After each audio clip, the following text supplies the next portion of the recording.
ملک احمد خان صاحب تشریف فرما ہیں. یہ اوپنر بیٹسمین ہیں شہباز شریف صاحب کے. آپ خود تشریف فرما ہیں, آپ نواز شریف صاحب کے اوپنر بیٹسمین ہیں. گیلانی صاحب جو ہیں زرداری صاحب کے اوپنر بیٹسمین ہیں. تو اتنی بڑی جو ایلیٹ ہے یہاں, آپ دونوں بیٹسمین جو ہیں وہ اپنی اپنی قیادت کو اگر قائل کریں, شہباز شریف صاحب کو ملک احمد خان صاحب قائل کریں, آپ نواز شریف صاحب کو قائل کریں, سر جو ہیں زرداری صاحب کو قائل کریں, سارے مل کے چلے جائیں اڈیالہ, اور مذاکرات کا آغاز وہاں بیٹھ کے اگر کیا جائے تو شاید, کیونکہ بہت سارے لوگ کہتے ہیں کہ جمہوری لوگ جب پھنس جاتے ہیں تو دوسرا جمہوری بندہ جو ایلیٹ ہوتا ہے وہ بچانے نہیں اسے آتا. تو آپ تو دوست بھی ہیں عمران خان صاحب کے اور بڑے زبردست لوگ ہیں سارے, تو اس طرح اگر انیشیٹ, اور مولانا فضل الرحمان کو تو وہ خود بلا رہے ہیں اڈیالہ میں, تو اگر یہ ساری رولنگ ایلیٹ ان امور پر سوچے تو شاید جمہوریت کی مضبوطی جس کے لیے آپ بیٹھے ہیں اسپیکرز کانفرنس میں, شاید سر اس میں بھی کچھ ہو سکے. اس پہ کمنٹ کر دیجیے. میں سوچ رہا تھا آپ ان کو شعیب اختر کریں گے کہ یہ تیز بالنگ ہے, یہ وسیم اکرم ہوں گے, تو میں بھی کوئی چھوٹا موٹا فاسٹ بالر ہوں گا. آپ نے بیٹسمین بنا دیا چھکے مارنے کے لیے. دیکھیں ہم دروازے کھول سکتے ہیں, ہمارے پاس کوئی آئے گا, ہم لوگوں کو پکڑ کے نہیں کہہ سکتے آ جاؤ بھائی آؤ میں کراتا ہوں.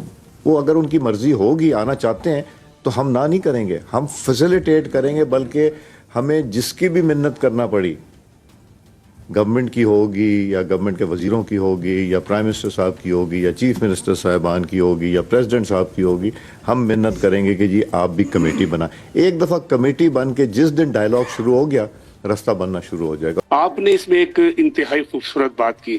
بعض اوقات تو وہ ہمیں نمائش لگتی ہے, وہ یہ کہ پارلیمانی آداب, پارلیمانی ضابطۂ اخلاق اور پارلیمانی تقدس اور احترام, لگتا ہے کہ یہ سر ہمیں کہ یہ شہریوں کے لیے آپ کہتے ہیں.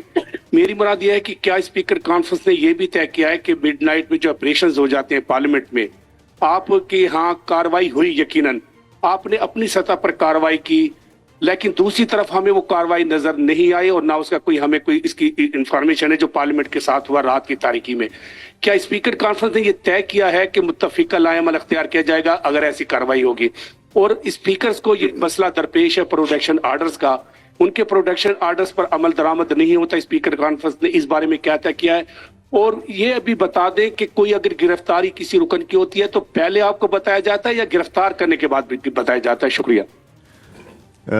جب وہ گرفتار کرنے جا رہے ہوتے ہیں, دیکھیں ہم جتنے اسپیکر صاحبان ہیں ہم نے فیصلہ نہیں کرنا, قانون نافذ کرنے والی ایجنسیز نے اپنا کام کرنا ہے, انہوں نے ہمیں انفارم کرنا ہے, اور ہم سے اجازت نہیں ہوتی, ایک انفارمیشن ہوتی ہے, باقی انہوں نے اپنی کارروائی کرنی.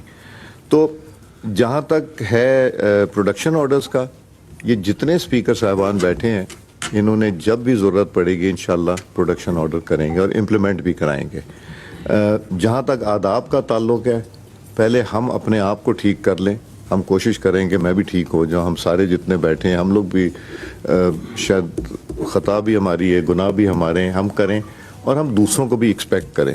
ہم نے وپس کو کیوں سٹرونگ کیا, ہم وپس کی ایسوسیشن کیوں بنا رہے ہیں؟ ہمیں وپ خود آگے پرپوز کرے گا کہ جی میرے ممبر نے ایک ایسے نازیبا الفاظ استعمال کیے تو میں خود پرپوز کروں گا کہ ان کے خلاف ایکشن لی جائے. ان کو خود بھی فیصلہ کرنے دیں, صرف سپیکرز کے اوپر نہ ڈالیں. تو یہ وپ کے جو ڈپارٹمنٹ ہے اس کو ہم اسی لیے اسٹرینتھن کر رہے ہیں. جی جناب. سر, کیسے سماج میں جہاں پارلیمان اور آئین کی بالادستی ہمیشہ سے کوشچن رہی ہے, اس میں اسپیکر کانفرنس کا انعقاد بڑا خوش آئند ہے. بڑا ایک بنیادی سے سوال سر آپ سے کرنا چاہوں گا کہ جو لیجسلیٹرز ہیں وہ دوسروں کے لیے قانون پہ عمل کر کے اچھی مثال بن کے میرا خیال ہے ایگزامپل سیٹ کر سکتے ہیں, اور اسپیکرز کی شاید اس سے بھی زیادہ ذمہ داری ہے. ہم یہ دیکھتے ہیں کہ جتنی بھی ہمارے معزز ایوان ہیں ان کے اندر جو اپوائنٹمنٹس ہوتی ہیں اس کے اوپر جو ہیں وہ بہت بڑے بڑے سوالیہ نشان ہوتے ہیں. تو کیا اس کے لیے بھی کوئی ایک آپ میکنزم بنائیں گے کہ تاکہ آپ کا جو انیبلنگ سٹاف ہے بجائے کہ لائبلٹی آپ لوگوں کے لیے بنے, اس کے اوپر وہ میرٹ پہ لوگ ہوں جو آپ لوگوں کو اسسٹ کریں؟ نمبر 1.